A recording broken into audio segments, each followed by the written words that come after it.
ఎప్పటి నుంచో ఒకటే చెప్పి చెప్పి చెప్పి మళ్ళీ అదే చెప్పాలనిపిస్తూ ఉంటుంది. ఇదంతా నీ సొంతం.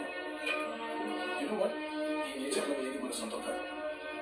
మనం ఈ భూమి మీద టెనెన్స్ మాత్రమే. కొన్నాళ్ళు ఉండటానికి వచ్చావా, ఉండి ఏది డిస్టర్బ్ చేయకుండా వెళ్ళిపోతాం.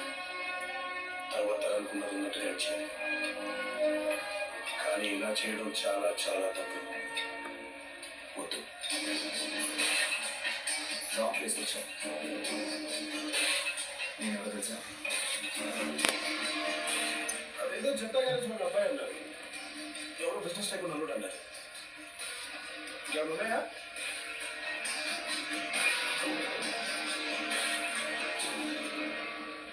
అక్కడ వాళ్ళకి